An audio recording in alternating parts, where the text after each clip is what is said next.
Mall में सिमरन एक full body mirror के सामने खड़े होकर अपने चूज किए हुए इंटीमेट कपड़े देख रही थी। जो सेट उसने अपने लिए पसंद किया था वो बहुत ही खूबसूरत और ड्रमस्टिक लेस के साथ मैचिंग कलर का सेट था। उसने एक गार्टर के साथ ब्लैक कलर की थाई हाई स्टॉकिंग ली थी। उन स्टॉकिंग्स में सिमरन के लंबे पैर बहुत ही खूबसूरत दिखाई दे रहे थे। जो कपड़े उसने अपने लिए लिए थे उसमें सिमरन की बॉडी की शेप बहुत ही अच्छी दिख रही थी। उसकी खूबसूरत स्किन सही जगहों पर प्रॉपर शेप में दिखाई दे रही थी। वो बिल्कुल सही प्रोपोर्शन में एक पेंटिंग की तरह दिखाई दे रही थी। इस तरह के इंटीमेट कपड़े खरीदना सिमरन को हमेशा से ही पसंद था। ऐसे कपड़े खरीदने के लिए कितना भी टाइम लगा सकती थी। नॉर्मल कपड़ों की तरह इन कपड़ों के लिए भी सिमरन के दिल में एक अलग ही जगह थी। एक अच्छी चॉइस के इंटीमेट कपड़े सिमरन को न जाने क्यों और ज्यादा पावर देने वाले, बोल्ड और सेक्सी बनाते थे। क्या आपको इसकी फिटिंग ठीक लगी? सिमरन ने फिटिंग रूम के बाहर खड़ी सेल्स गर्ल को कहते हुए सुना। यस, ये पूरी तरह परफेक्ट है, मैं इसे लूंगी, सिमरन ने सेल्स गर्ल को जवाब देते हुए कहा और इसके बाद खुद पर इतराने लगी। सिमरन मन ही मन सोचने लगी कि क्या उसे तुरंत शशांक को पहनकर दिखाना चाहिए। इसके बाद उसने मन ही मन खुद से कहा शायद अभी नहीं। ये सोचते हुए अपना सिर हिलाते हुए वो हंसने लगी। इसके बाद सिमरन ने खुशी खुशी अपने पुराने कपड़े पहन लिए और सोचने लगी कि क्या एक सेट लेना काफी रहेगा। जैसे ही सिमरन फिटिंग रूम से बाहर निकली, वहां पर खड़ी हुई सेल्स अटेंडेंट ने पोलाइटली उससे उसका कार्ड मांगा ताकि वो जल्द से जल्द बिल सेटल कर दे। सिमरन ने तुरंत अपना पर्स खोला और तुरंत उसमें से अपना पर्सनल ब्लैक कलर का कार्ड निकालकर अटेंडेंट के हाथ में दे दिया। सेल्स अटेंडेंट ने एक आह भरते हुए जल्दी खुद को संभाला और दोनों हाथों से सिमरन का ब्लैक कलर का कार्ड ले लिया। दरअसल वो स्टोर एक बहुत ही पॉपुलर हाई एंड इंटीमेट कपड़ों का स्टोर था, इसीलिए वहां पर जो भी कस्टमर आते थे वो बहुत ही रिच लोग होते थे। इसीलिए किसी भी कस्टमर से एक ब्लैक कलर का कार्ड लेना उस स्टोर में कोई आम बात नहीं थी।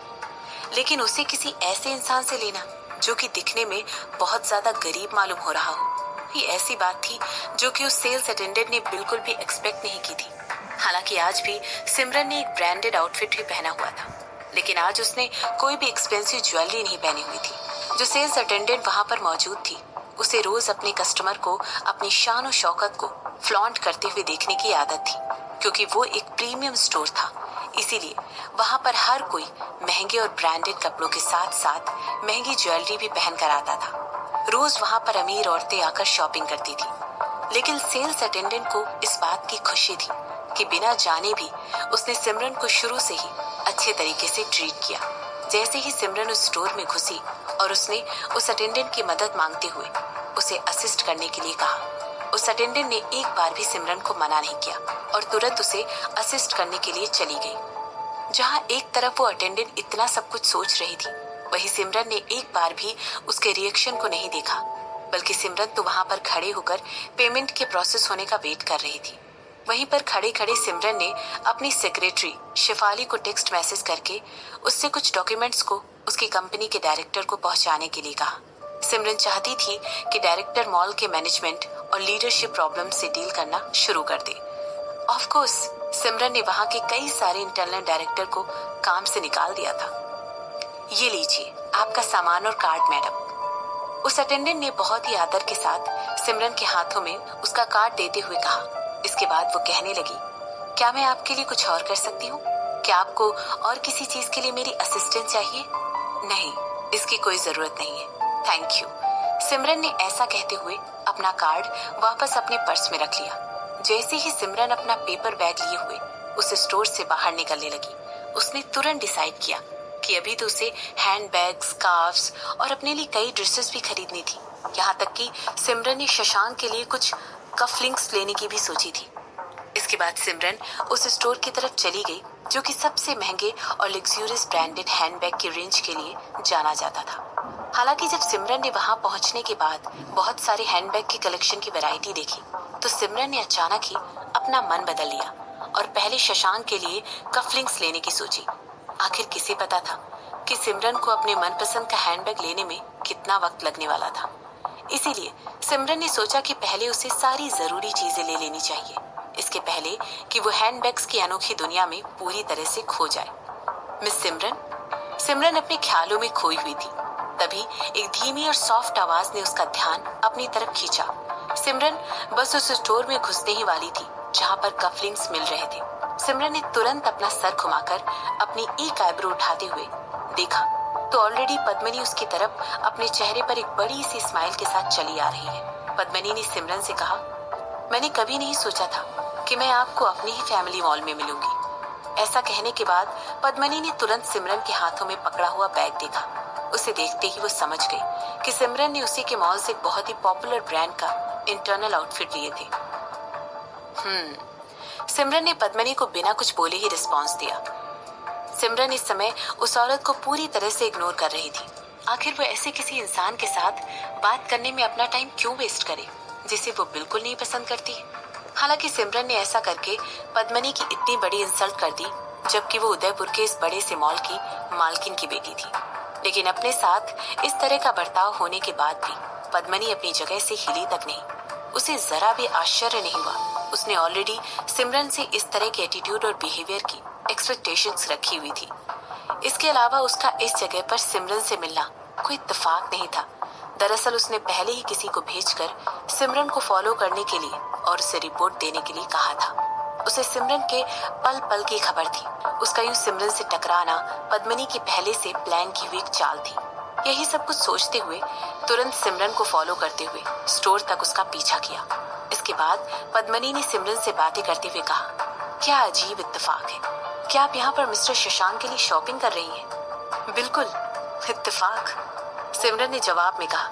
ऐसे कहते हुए सिमरन एक बार भी अपना सर या अपनी आंखें पद्मिनी की तरफ नहीं की थी, बल्कि सिमरन लगातार अपने सामने डिस्प्ले में लगे हुए कपलिंग्स देख रही थी। मिस पद्मिनी, मुझे बेहद खुशी हुई कि आप हमारे स्टोर में आई, एक और मीठी आवाज ने पीछे से कहा। पद्मिनी के पीछे एक मैच्योर दिखने वाली औरत खड़ी हुई थी जिसने गहरे पर्पल कलर की ड्रेस पहनी हुई थी। उसकी आईब्रोज बहुत ही हाई थी और उसका मेकअप भी पर्पल कलर को हाईलाइट कर रहा था। जिस तरह का मेकअप उस औरत ने किया हुआ था, उसका चेहरा और लुक चीख चीख कर द लिटिल मरमेड की उर्सुला की याद दिला रहा था। अंदर ही अंदर सिमरन खींचते हुए पद्मिनी और उस औरत से दूर हट गई। मगर क्या पद्मिनी सिमरन को इस तरह वहां से जाने देती? पद्मिनी ने उस औरत को एक प्यारी सी स्माइल के साथ हेलो कहा। दरअसल वो औरत और कोई नहीं बल्कि उस स्टोर की मैनेजर थी। हल्की फुल्की बात करने के बाद पद्मिनी वहां से जल्दी जल्दी सिमरन के पीछे बिल्कुल उस तरह चली गई जैसे कि कोई शेरनी अपने शिकार के पीछे जाती है। और उस स्टोर की मैनेजर भी पद्मिनी के पीछे पीछे चलने लगी। क्या आप अपने बॉयफ्रेंड के लिए शॉपिंग कर रही हैं मिस पद्मिनी? उस मैनेजर ने बहुत ही खुशी खुशी पूछा। पद्मिनी ने हाँ में सिर हिलाते हुए कहा, जल्दी ही होने वाले बॉयफ्रेंड के लिए। इस समय पद्मिनी की आवाज में एक कॉन्फिडेंस नजर आ रहा था।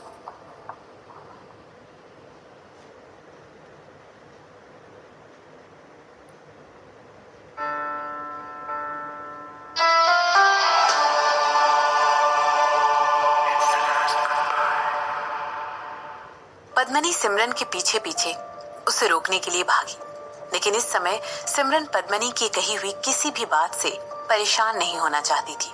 पहले उसकी जिंदगी में रिकी की बहन अंकिता थी और इस बार पद्मिनी आ गई थी। सिमरन मन ही मन सोचने लगी, आखिर शशांक को इन लड़कियों से इतनी अटेंशन क्यों मिल रही है?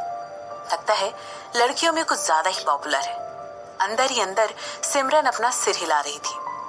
यहाँ तक कि सिमरन पद्मिनी और अंकिता जैसी औरतों पर दया भी दिखा रही थी। भ्रम का शिकार और सेल्फ सेंटर्ड होना। क्या सिमरन भी 7 साल पहले कुछ ऐसी ही नहीं थी? जैसे ही सिमरन ने ओवल शेप के लैच पर लगे हुए चमचमाते हुए डायमंड कफलिंग्स का एक जोड़ा देखा, उन्हें देखते ही सिमरन की आंखें बड़ी हो गई। दरअसल वो जोड़ा उस दुकान के बाकी सारे मौजूद डिजाइन्स में से हाईलाइट करता हुआ दिखाई दे रहा था। क्या ये डायमंड है? सिमरन ने उस मॉल के मैनेजर से पूछा, जो कि सिमरन को फॉलो करते करते उसके पीछे चली आ रही थी। जी आपने बिल्कुल सही पहचाना, ये येलो कैंडी डायमंड है। दरअसल ये जोड़ा इस स्टोर की एक बहुत ही शानदार हाईलाइट है और इसे 14 के वाइट गोल्ड से बनाया गया है। मुझे ये चाहिए, सिमरन ने स्टोर मैनेजर से कहा। जैसे ही सिमरन ने अपनी आंखों के एक कोने से पद्मिनी को तुरंत अपने पर्स से कार्ड निकालकर स्टोर मैनेजर को देते हुए देखा, उसकी एक आईब्रो उठ गई। इसके बाद उसके चेहरे पर एक छोटी सी मुस्कान आ गई। सिमरन को लग रहा था कि पद्मनी एक बिल्कुल बेचारी लड़की है। अभी तो सिमरन ने उन कफलिंग्स के पेयर के बारे में पूछा ही था, लेकिन ये किसने कह दिया था कि सिमरन को वो खरीदने ही थे। पद्मनी का ये बचकाना अंदाज जो कि उसने सिमरन को प्रोवोक करने के लिए किया था, इसे देखकर इस समय सिमरन को बहुत हंसी आ रही थी। इसके बाद सिमरन चलकर कफलिंग्स के दूसरे ग्लास डिस्प्ले की तरफ पहुंची और आंखों से ही वहां पर लगे हुए कफलिंग्स की खूबसूरती आने लगी, मानो जैसे वो आंखों से ही उनकी ब्राउजिंग कर रही हो। तो मैं ये सोच रही थी, मैंने कल रात मिस्टर शशांक के साथ तुम्हें डांस करते हुए देखा। क्या तुम दोनों ने साथ में डांस क्लास ली थी?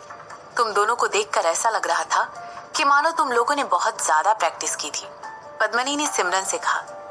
दरअसल पिछली रात जब सिमरन और शशांक ने एक दूसरे के साथ एक परफेक्ट कोऑर्डिनेशन में डांस किया, तो वहां पर खड़े हुए सभी लोग उन्हें देखकर थोड़े सरप्राइज हो गए थे और उसे देखकर पद्मनी के दिमाग से दोनों का वो खूबसूरत और प्रोफेशनली किया हुआ डांस का सीन दिमाग से बाहर निकल ही नहीं रहा था। वो उन दोनों के डांस के बारे में सोचना छोड़ ही नहीं पा रही थी। पद्मनी एक बहुत ही प्राउडी औरत थी।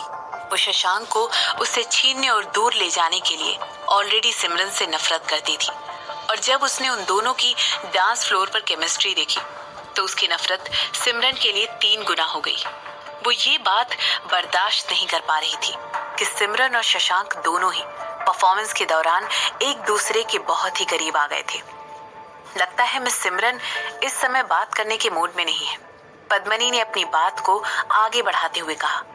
दरअसल उसने देख लिया था कि स्टोर में खड़े हुए और कस्टमर्स उन दोनों की तरफ ही देखने लग गए थे। जब पद्मनी सिमरन से बात कर रही थी तो पूरे समय सिमरन सिर्फ सामने देख रही थी। वो पूरी तरह पद्मनी की बात करते समय उसे साफ साफ इग्नोर कर रही थी। इस सीन को देखकर ऐसा लग रहा था कि मानो पद्मनी बस खुद से ही बड़बड़ाते हुए बातें किए जा रही थी। जैसे ही वहां के स्टोर मैनेजर ने अपनी आंखों से ये सीन देखा, वो थोड़ी अनकंफर्टेबल हो गई। पद्मनी उस मॉल की मालकिन की बेटी थी, तो इस नाते वो भी इस मॉल की मालकिन हुई, और उसे इस तरह से बेइज्जत होते हुए देखना वहां के मैनेजर के लिए बहुत ही डिस्टर्ब कर देने वाला सीन था। हालांकि मैनेजर ने ये भी देखा था कि पद्मनी सिमरन से बहुत ही अच्छी तरह पेश आ रही थी, जबकि सिमरन पद्मनी को बिल्कुल कोल्ड ट्रीटमेंट दे रही थी। उस स्टोर की मैनेजर बहुत ही स्मार्ट इंसान थी और उसने तुरंत ये कंक्लूजन निकाल लिया था, अगर पद्मनी सिमरन से इतने अच्छे से बात कर रही है तो जरूर सिमरन कोई स्पेशल इंसान है, वो कोई सिंपल औरत नहीं थी। अपने दिमाग में ये सोचते सोचते वहां के स्टोर मैनेजर ने ये डिसाइड किया कि वो उन दोनों के बीच इंटरफेयर नहीं करेगी, और वो बस उन दोनों के पीछे पीछे चलकर उन्हें फॉलो करने लगी। ये कितने का है? सिमरन ने एक तलवार शेप के कफलिंग्स की तरफ इशारा करते हुए पूछा। उन पर सफायर्स जड़े हुए थे। ये वाला 24 के गोल्ड का है और इसकी कीमत है 21 लाख रुपए, और ये बहुत ही यूनिक किस्म का है, वहां पर खड़ी हुई सेल्स मैनेजर ने बताते हुए कहा। मैनेजर को बीच में ही टोकते हुए पद्मनी ने कहा, मुझे ये भी चाहिए। पद्मनी ने फिर वही किया। पद्मनी की इंटेंशन न केवल सिमरन को बल्कि स्टोर मैनेजर को भी साफ दिखाई दे रही थी।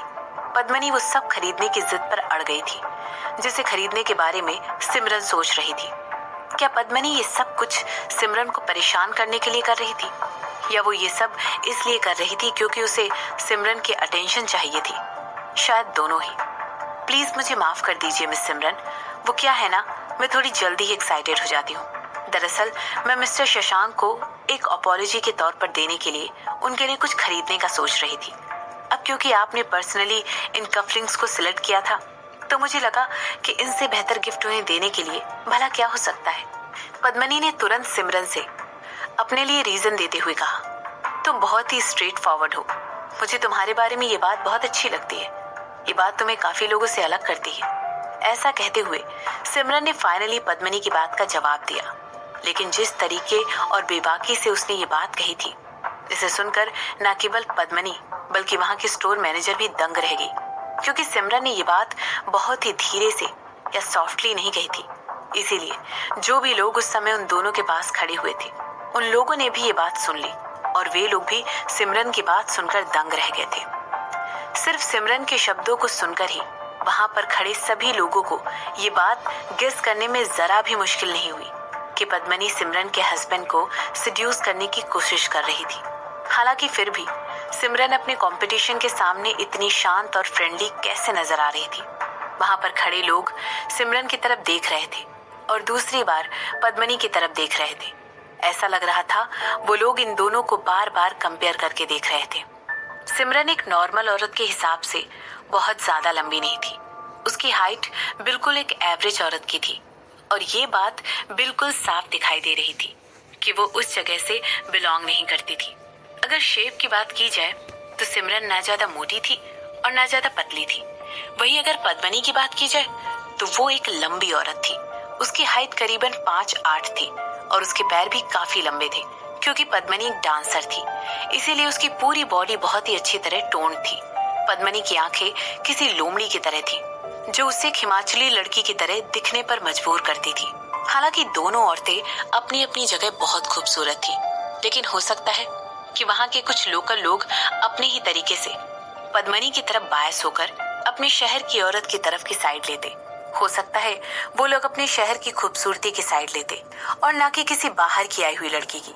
यही सब कुछ आंकते हुए वहां पर खड़े हुए लोग ये सोचने पर मजबूर हो गए थे कि क्या सिमरन वहां पर खड़े होकर बस टफ होने की एक्टिंग तो नहीं कर रही थी, या वो इतनी ज्यादा कॉन्फिडेंट थी कि पद्मनी ने उसके हस्बैंड को सिड्यूस करने की कैपेबिलिटी ही नहीं थी। बहुत सारे लोगों में से जिन्होंने भी वहां पर खड़ी हुई उन दो औरतों की बातें सुनी, वो सभी अपना सर नीचे करके ऐसे एक्टिंग करने लगे जैसे उन लोगों ने कुछ सुना ही नहीं था। आखिरकार ये कोई पहली बार नहीं था जब उन लोगों ने ऐसा कुछ अपने सामने होते हुए देखा था।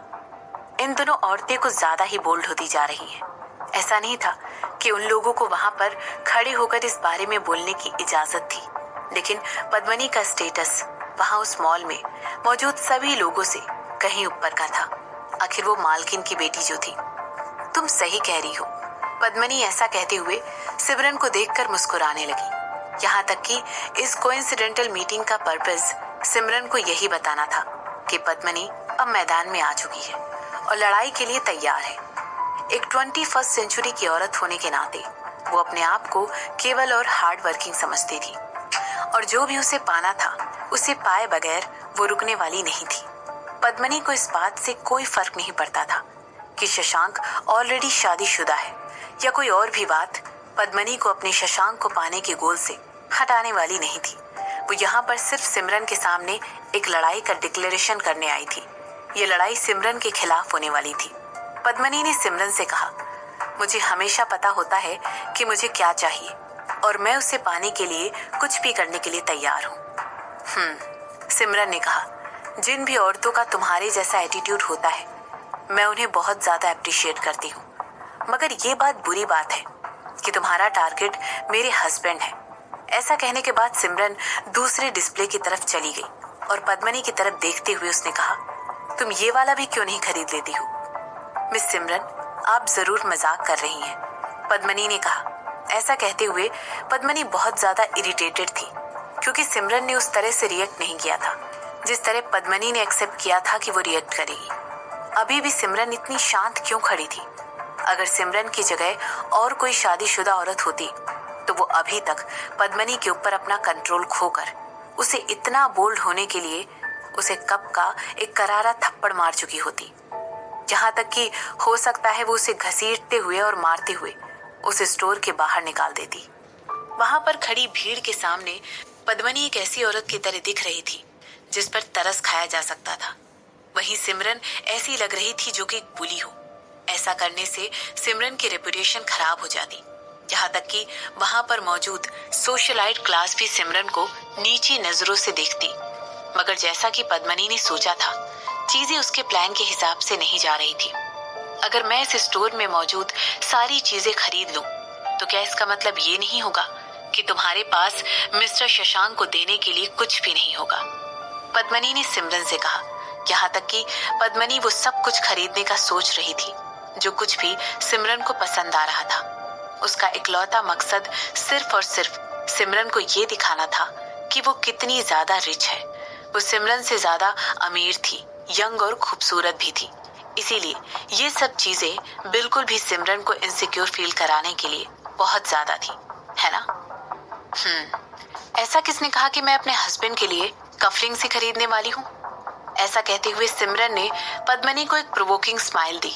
इसके बाद सिमरन ने कहा, हालांकि क्योंकि आपने बड़े प्यार से मेरे हस्बैंड के लिए कुछ गिफ्ट चूज किए हैं, तो कैसा रहेगा अगर मैं भी आपके लिए कुछ और आइटम्स चूज करूं जो कि आप मेरे हस्बैंड को गिफ्ट कर सके।